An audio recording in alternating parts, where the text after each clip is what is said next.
Baik, Assalamualaikum warahmatullahi wabarakatuh. Kami di sini akan mereview praktikum yang berjudul protein. Kami dari kelompok 9, ada Astrid Dwi Anjasti NIM 051, ada Istifania NIM 052, dan ada Anggita Ainur NIM 053. Tujuan praktikumnya adalah untuk mengetahui beberapa macam identifikasi dan sifat-sifat umum protein. Nah, langsung saja ke alat bahan dan MSDS ya. Alat bahan yang digunakan adalah tabung reaksi, rak tabung reaksi, pipet tetes, pembakar spiritus, dan penjepit kayu. Untuk bahan yang digunakan ada kasein, putih telur, fenol, natrium hidroksida 10%, CuSO4, Aquades, HNO3 pekat, NaOH pekat, HgCl2 2%, PB asetat 2%, FeCl3 2%, CH3COOH, albumin telur, susu, dan yogurt. Nah, untuk MSDS-nya bisa dibaca sendiri ya. Baik, lanjut ke prosedur percobaan. Di sini ada 4 prosedur pekerjaan. Yang pertama yaitu uji biuret. Uji biuret yang pertama adalah siapkan 3 tabung reaksi dan diberi label A, B, dan C. Lalu dimasukkan 2 mili kasein 0,2% pada tabung reaksi A, dimasukkan 2 mili putih telur pada tabung reaksi B, dan dimasukkan 2 mili fenol pada tabung reaksi C. Lalu ditambahkan 1 mili NaOH 10% pada masing-masing tabung. Setelah itu ditambahkan 3 tetes CuSO4 pada masing-masing tabung, dihomogenkan, lalu amati apa perubahan yang terjadi. Untuk percobaan yang kedua yaitu uji santoproteat. Sama, disiapkan 3 tabung reaksi dan diberi label A, B, dan C. Ditambahkan 2 mili Aquades pada tabung reaksi A, ditambahkan 2 mili putih telur pada tabung reaksi B, dan ditambahkan 2 mili kasein pada tabung reaksi C. Setelah itu ditambahkan 1 mili HNO3 pekat pada masing-masing tabung, lalu dipanaskan dengan pembakar spiritus. Setelah itu didinginkan dan ditambahkan 2 mili NaOH pekat pada masing-masing tabung. Homogenkan lalu diamati perubahan yang terjadi. Yang ketiga adalah uji logam berat. Nah, ini disiapkan 9 tabung reaksi. 3 tabung reaksi untuk sampel kasein, 3 tabung reaksi untuk sampel putih telur, dan 3 tabung reaksi untuk sampel fenol. Dimasukkan 3 mili kasein pada 3 tabung reaksi pertama. Dimasukkan 3 mili putih telur pada 3 tabung reaksi kedua, dan dimasukkan 3 mili sampel fenol pada 3 tabung reaksi ketiga. Jadi pas ya, ada 9 tabung yang disiapkan. Nah, setelah itu ditambahkan 5 tetes HgCl2 2% pada masing-masing tabung. Maksudnya masing-masing tabung di sini itu 1 tabung reaksi untuk sampel kasein, 1 tabung reaksi untuk sampel putih telur, dan 1 tabung reaksi untuk fenol. Lalu ditambahkan 5 tetes PB asetat 2% pada masing-masing tabung, itu sama. 1 tabung reaksi untuk sampel kasein, 1 tabung reaksi untuk sampel putih telur, dan 1 tabung reaksi untuk sampel fenol. Nah, kemudian ditambahkan 5 tetes FeCl3 2% pada masing-masing tabung, itu juga sama. 1 tabung reaksi untuk sampel kasein, 1 tabung reaksi untuk sampel putih telur, dan 1 tabung reaksi untuk sampel fenol. Jadi pas ya, ada 9 tabung reaksi yang sudah ditambahkan dengan pelarut masing-masing larutan gitu. Lalu dihomogenkan dan diamati perubahan yang terjadi. Lalu untuk uji yang keempat yaitu uji denaturasi protein. Yang disiapkan 3 tabung reaksi, diberi label A, B, dan C. Dimasukkan 1 mili albumin telur pada tabung reaksi A, dimasukkan 1 mili susu pada tabung reaksi B, dan dimasukkan 1 mili yogurt pada tabung reaksi C. Setelah itu ditambahkan 1 mili CH3COOH pada masing-masing tabung reaksi. Nah, lalu dihomogenkan dan diamati perubahan yang terjadi. Lalu untuk prosedur selanjutnya sama menggunakan albumin telur, susu, dan yogurt, namun ditambahkan 1 ml jeruk nipis pada masing-masing tabung reaksi ya. Nah, terus diamati perubahan yang terjadi. Nah, untuk presentasi selanjutnya akan disampaikan oleh Mbak Astrid Dwi Anjasti. Dipersilahkan Mbak Astrid. Selanjutnya, saya akan melanjutkan penjelasan dari Saudara Fani. Sini saya Astrid Dwi Anjasti akan menjelaskan penjelasan dari Saudara Fani mengenai data pengamatan, yakni yang pertama, data pengamatan protein kita lakukan yakni uji biuret. Berdasarkan hasil pengamatan, seperti tertera pada gambar, yakni kita melakukan uji biuret dengan menggunakan 3 sampel. Yakni sampel yang pertama kita gunakan sampel kasein, setelah itu kita gunakan sampel fenol, dan kemudian kita gunakan sampel putih telur. Berdasarkan hasil pengamatan, apabila sampel kasein ditambahkan dengan natrium hidroksida, akan menghasilkan larutan yang berwarna putih. Setelah itu, apabila ditambahkan dengan tembaga dual sulfat, akan menghasilkan larutan berwarna keunguan seperti terlihat pada gambar percobaan. Dan ini menunjukkan hasil yang positif terhadap uji biuret. Lalu sampel kedua, yakni sampel fenol, apabila ditambah dengan natrium hidroksida, dia akan menghasilkan larutan berwarna coklat, dan apabila ditambahkan dengan larutan tembaga dual sulfat, akan menghasilkan larutan yang tetap coklat. Seperti terlihat pada gambar, di mana hal ini menunjukkan bahwa uji sampel fenol menunjukkan hasil negatif terhadap uji protein. Selanjutnya, yang ketiga ini sampel putih telur, di mana menghasilkan larutan bening agak keruh dan terdapat busa pada bagian atasnya. Lalu, apabila ditambahkan dengan tembaga dual sulfat, putih telur ini akan menghasilkan larutan ungu pekat dan terdapat buih pada bagian atasnya, seperti terlihat pada gambar percobaan. Dan hal ini menunjukkan uji positif terhadap protein yang dilakukan dari uji biuret. Selanjutnya, untuk data pengamatan kedua, kita gunakan sampel Aquades 2 mili, lalu ada putih telur 2 mili, dan kasein. Di sini kita akan melakukan uji pengamatan, yakni uji sampel proteat, di mana pada sampel Aquades yang ditambahkan dengan HNO3 pekat, menghasilkan larutan tidak berwarna, lalu apabila dipanaskan tetap tidak berwarna, dan didinginkan tetap tidak berwarna, serta apabila ditambah dengan NaOH 2 ml tidak berwarna, sesuai dengan gambar pada percobaan pada Aquades, di mana hal ini menunjukkan uji negatif terhadap adanya protein dari uji sampel proteat.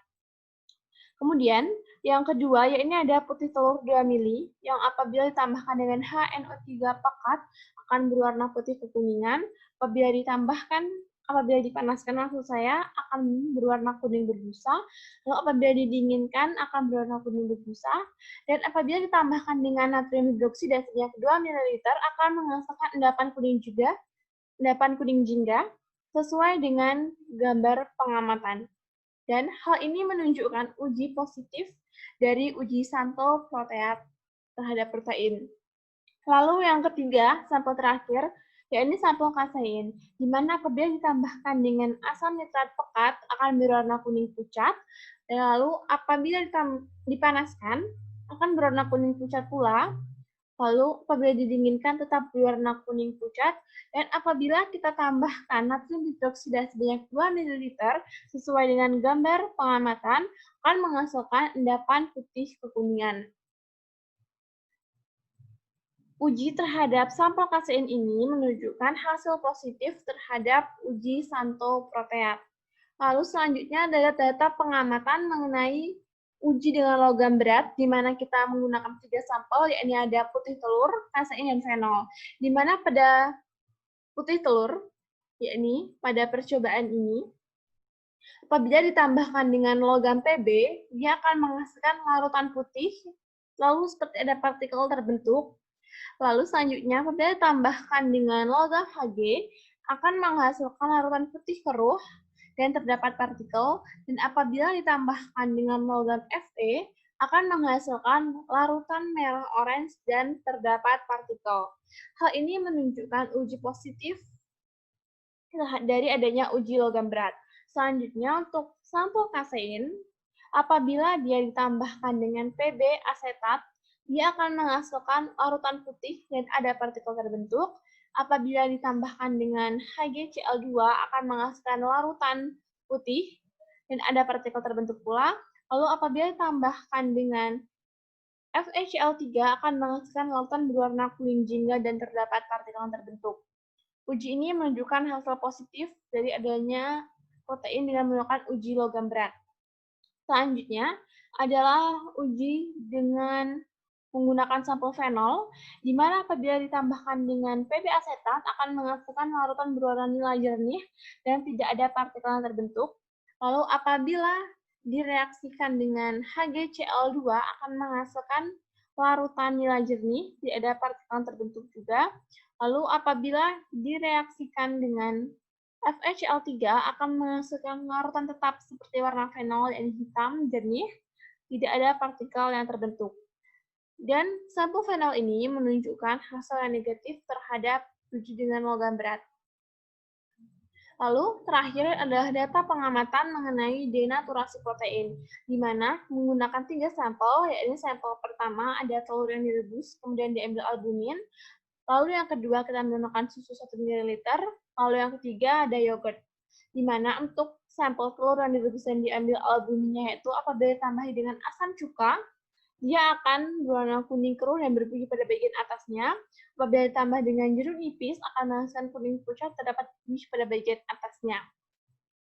Percobaan ini menunjukkan adanya denaturasi protein. Lalu, pada sampel susu, apabila ditambah dengan asam cuka, dia akan berwarna putih. Lalu apabila ditambah dengan jeruk nipis, dia akan berwarna putih keruh, kental, atau ada endapan. Hal ini juga menunjukkan adanya reaksi positif terhadap denaturasi protein. Lalu selanjutnya untuk sampel yang ketiga, yakni yogurt, dia akan berwarna putih apabila tambahkan dengan asam cuka dan akan berwarna putih keruh kental mengendap apabila ditambahkan dengan reagen jeruk nipis. Hal ini juga menunjukkan adanya uji positif terhadap denaturasi protein. Selanjutnya, kita akan masuk pada bagian pembahasan dari data pengamatan yang telah kita lakukan. Seperti kita tahu, protein itu merupakan komponen utama dalam semua sel hidup. Dalam tubuh manusia, protein itu memiliki banyak fungsi, seperti membentuk struktur sel, protein yang aktif untuk biokatalisator, pengangkut oksigen, dan lain sebagainya. Kekurangan protein itu dapat mengganggu proses metabolisme dan menurunnya daya tahan tubuh. Protein itu dapat diperoleh dari bahan makanan yang kita konsumsi. Molekul protein itu sendiri mempunyai gugus amino atau amin NH2 dan gugus karboksilat atau amin COOH pada ujung-ujung rantainya. Dari struktur tersebut dapat kita ketahui klasifikasi dan sifat umum protein. Dalam percobaan ini kita akan mengetahui klasifikasi dan sifat umum protein tersebut melalui beberapa uji yang telah kita lakukan tadi. Untuk penjelasan lebih lanjut, akan kita masuk ke slide selanjutnya. Yang pertama adalah uji Biuret.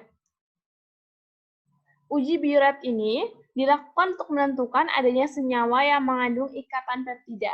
Dalam percobaan ini dilakukan uji pada sampel kasein, fenol, serta putih telur. Ketiga sampel tersebut direaksikan dengan natrium hidroksida dan ditambahkan dengan tembaga 2 sulfat. Hal ini akan membuat suasana larutan itu menjadi basah. Kemudian dilakukan penggojokan agar homogen. Pada percobaan ini tidak perlu dilakukan pemanasan karena sudah mengandung tembaga sulfat yang apabila dipanaskan itu akan membentuk kristal dan ikatan peptida dari sampel itu akan rusak dan tidak dapat dideteksi. Reaksi Biuret ini adalah reaksi warna untuk peptida dan protein, di mana suatu peptida yang mempunyai 2 buah ikatan peptida atau nanti dapat bereaksi dengan ion CO2+ dalam suasana basah dan membentuk suatu senyawa kompleks yang berwarna ungu. Hal ini terbukti dari percobaan yang menunjukkan reaksi positif pada sampel kasein dan putih telur yang menghasilkan warna ungu sesuai dengan percobaan yang telah kita lakukan. Seperti ini. Lalu, warna ungu pada putih telur itu lebih pekat daripada dalam kasein, yang menandakan bahwa semakin banyak ikatan peptida dalam putih telur. Sedangkan pada fenol itu menunjukkan reaksi yang negatif, karena warna yang dihasilkan tetap berwarna coklat. Dengan demikian, kasein dan putih telur itu adalah protein, karena mengandung ikatan peptida. Ikatan peptida merupakan ikatan yang mengandung asam-asam amino. Gugus karboksil, suatu asam amino, dari molekul asam amino lain menghasilkan suatu dipeptida dengan melepaskan air. Reaksi yang terjadi pada percobaan ini apabila kita menambahkan protein dengan tembaga sulfat dan natrium hidroksida, akan terjadi reaksi sesuai dengan reaksi kimia di bawah ini. Dapat teman-teman lihat. Lalu, untuk selanjutnya adalah uji santoproteat. Uji santoproteat dilakukan untuk apa sih? Uji santoproteat itu dilakukan untuk mengetahui adanya inti benzena dalam molekul protein. Tidak semua protein yang mengandung asam amino itu terdapat benzena. Dari 20 jenis asam amino, dapat kalian ketahui, terdapat 3 asam amino yang mengandung gugus benzen atau cincin fenil, yakni ada fenilalanin, triptofan, serta tirosin.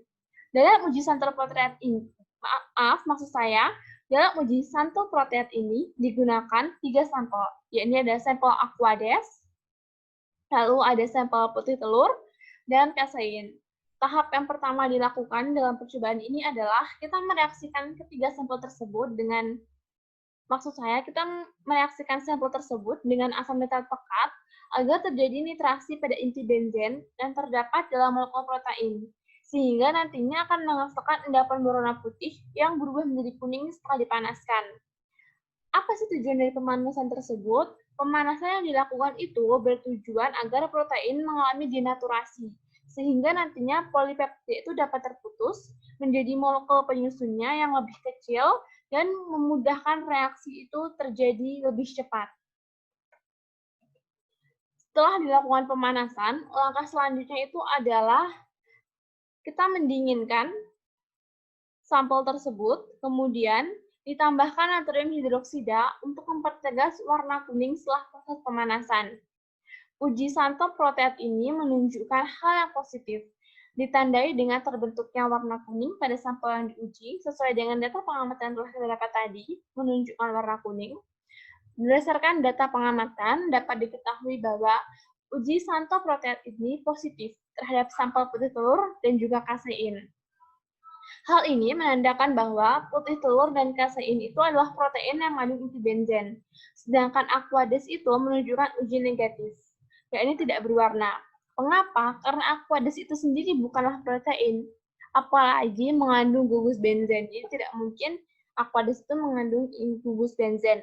Reaksi kimia yang terjadi pada uji santoproteat adalah sebagai berikut. Lalu yang ketiga adalah uji dengan logam berat. Di sini, sebagai kita ketahui, percobaan ini menggunakan 3 sampel, yakni ada sampel putih telur, kasein, dan juga fenol. Untuk uji percobaan logam berat ini dilakukan dengan logam berat, di mana digunakan logam berat ini untuk mengendapkan protein dengan menambahkan ion logam berat dan untuk mengetahui kereaktifan logam berat tertentu dalam suatu protein.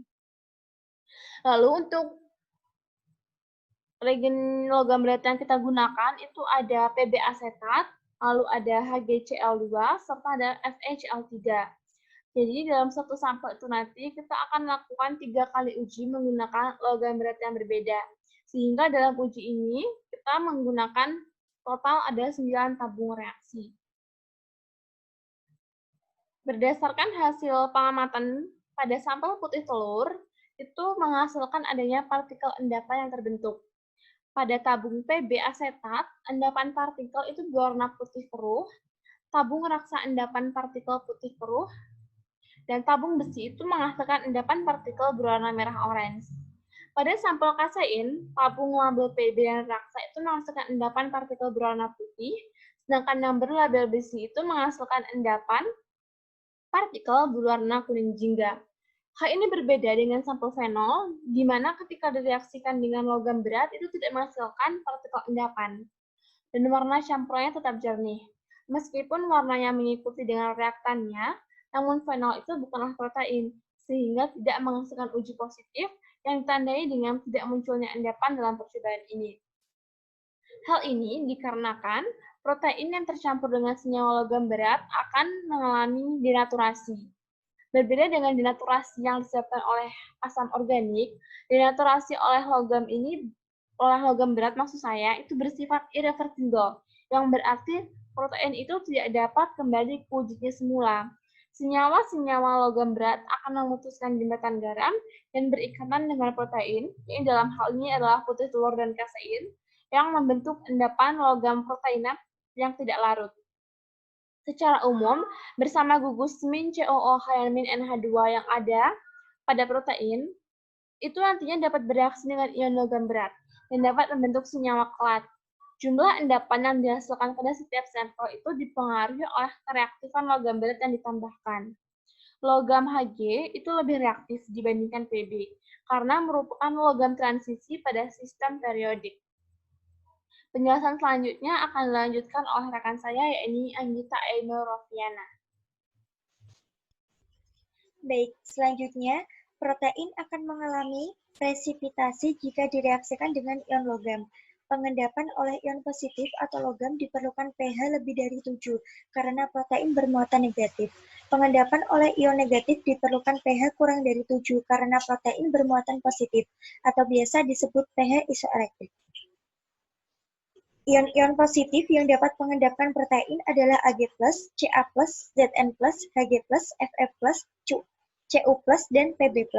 Sedangkan ion-ion negatif yang dapat mengendapkan protein adalah ion salisilat, trichloroacetat, pictrat, tanat, dan sulfosalisilat.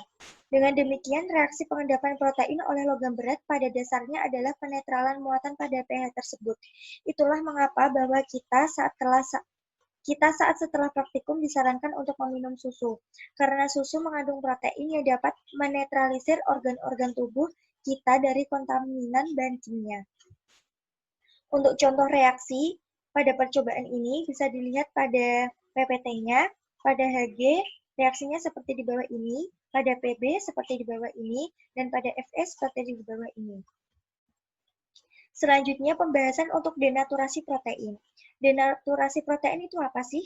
Denaturasi protein adalah proses terjadinya perubahan atau modifikasi terhadap konformasi protein yang terjadi pada struktur tersier maupun kuaterner dari protein.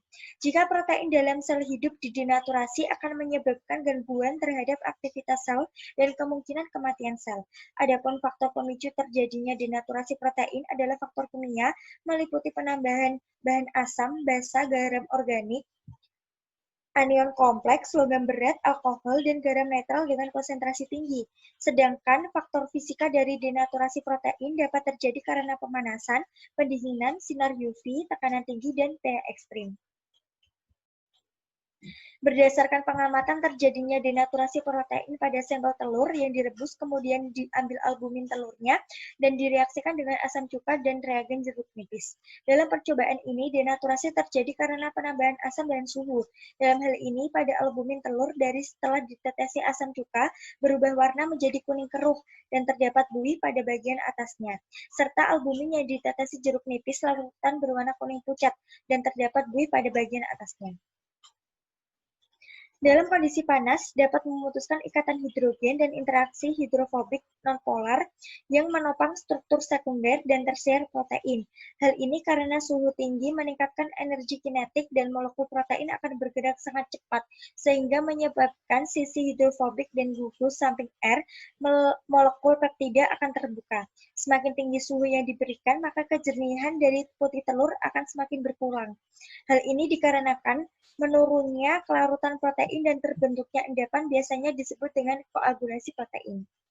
Beberapa makanan seperti telur dimasak untuk mendenaturasi protein yang dikandung supaya memudahkan enzim pencernaan dalam mencerna protein tersebut. Sampel selanjutnya adalah susu dan yogurt. yang merupakan protein. Dalam percobaan ini dilakukan denaturasi dengan penambahan asam. Protein akan membentuk struktur Zwitter ion. Protein susu dan yogurt memiliki titik isoelektrik di mana jumlah muatan positif dan negatif pada protein sama. Pada saat itulah protein terdenaturasi. Mekanismenya penambahan asam dapat mengacaukan jembatan garam yang terdapat dalam proton. Asam akan memecah ikatan ion intramolekuler yang menyebabkan koagulasi protein pengendapan. Penambahan asam akan menambah konsentrasi H+, yang kemudian akan bereaksi dengan muatan negatif protein yang berasal dari gugus hidroksil bebasnya. Akibatnya, ikatan hidrogen pada lipatan protein akan rusak, sehingga lipatan protein terbuka dan mengalami gumpalan, pengendapan, atau koagulasi dan larutan keruh. Untuk reaksi kimia yang terjadi, ada di bawah ini. Dapat dilihat pada PPT. Terakhir, kesimpulan dari pembahasan pada percobaan kali ini, berdasarkan pengamatan terhadap percobaan protein dapat disimpulkan bahwa protein tersusun atas gugus amina dan karboksil. Identifikasi yang dilakukan untuk mengetahui sifat protein secara umum, uji bioret digunakan untuk mengetahui ada tidaknya protein di dalam suatu sampel yang ditandai dengan warna ungu. Uji santoprotein untuk mengetahui adanya gugus benzena dalam molekul protein ditandai dengan adanya endapan jingga kekuningan. Protein dapat dilakukan uji dengan logam berat digunakan untuk mengendapkan protein dengan penambahan ion logam berat dan untuk mengetahui kereaktifan logam berat tertentu dalam suatu protein. Protein dapat mengalami denaturasi atau perubahan struktur protein yang berlipat menjadi terbuka. Hal ini dikarenakan beberapa faktor seperti logam berat, pemanasan, dan penambahan asam, ditandai dengan terbentuknya endapan atau gumpalan pada sampel dan warna keruh. Baik, terima kasih atas partisipasinya. Mohon maaf apabila banyak kekurangan dari kelompok kami. Selebihnya saya meminta maaf. Dan saya akhiri. Wassalamualaikum warahmatullahi wabarakatuh.